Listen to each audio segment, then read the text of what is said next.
राधे राधे, जय श्री कृष्णा फ्रेंड्स। कैसे हैं आप सभी लोग? आशा करती हूँ कि अच्छे होंगे। आज मैं आप लोगों को पितृपक्ष की पौराणिक कथा सुनाऊंगी। पितृपक्ष की पौराणिक कथा के अनुसार जोगे तथा भोगे दो भाई थे। दोनों अलग अलग रहते थे। जोगे धनी था और भोगे निर्धन। दोनों में परस्पर बड़ा ही प्रेम था। जोगे की पत्नी को धन का अभिमान था, किंतु भोगे की पत्नी बड़ी सरल हृदय की थी। पितृपक्ष आने पर जोगे की पत्नी ने उससे पितरों का श्राद्ध करने के लिए कहा, तो जोगे इसे व्यर्थ का कार्य समझकर टालने की चेष्टा करने लगा। किंतु उसकी पत्नी समझती थी कि यदि ऐसा नहीं करेंगे तो लोग बातें बनाएंगे। फिर उसे अपने मायके वालों को दावत पर बुलाने और अपनी शान दिखाने का यह उचित अवसर लगा। वह बोली, आप शायद मेरी परेशानी की वजह से ऐसा कह रहे हैं, किंतु इसमें मुझे कोई परेशानी नहीं होगी। मैं भोगी की पत्नी को बुला लूंगी, दोनों मिलकर सारा काम कर लेंगी। फिर उसने जोगे को अपने पीहर न्योता देने के लिए भेज दिया। दूसरे दिन उसके बुलाने पर भोगे की पत्नी सुबह सवेरे आकर काम में जुट गई। उसने रसोई तैयार की, अनेक पकवान बनाए, फिर सभी काम निपटाकर अपने घर आ गई। आखिर उसे भी तो पितरों का श्राद्ध तर्पण करना था।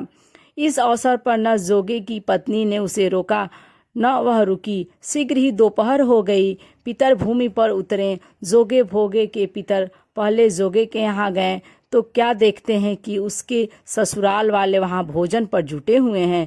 निराश होकर वे भोगे के यहाँ गए। वहाँ क्या था?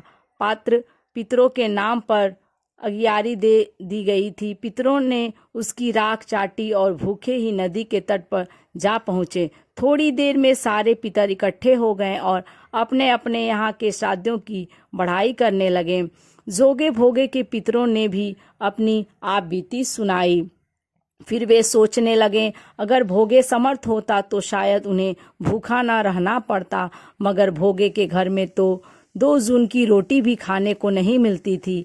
यही सब सोचकर उन्हें भोगे पर दया आ गई। अचानक वे नाच नाच कर गाने लगे, भोगे के घर धन हो जाए, भोगे के घर धन हो जाए। सांझ होने को हुई। भोगे के बच्चों को कुछ भी खाने को नहीं मिला था। उन्होंने माँ से कहा, भूख लगी है। तब उन्हें टालने की गरज से भोगे की पत्नी ने कहा, जाओ, आंगन में हौदी औधी रखी है, उसे जाकर खोल लो और जो कुछ भी मिले बांट कर खा लेना। बच्चे वहां पहुंचे तो क्या देखते हैं कि हौदी मोहरों से भरी पड़ी है। वे दौड़े दौड़े माँ के पास पहुंचे और उसे सारी बातें बताईं। आंगन में आकर भोगे की पत्नी ने यह सब कुछ देखा तो वह भी हैरान रह गई। इस प्रकार भोगे भी धनी हो गया, मगर धन पाकर वह घमंडी नहीं हुआ।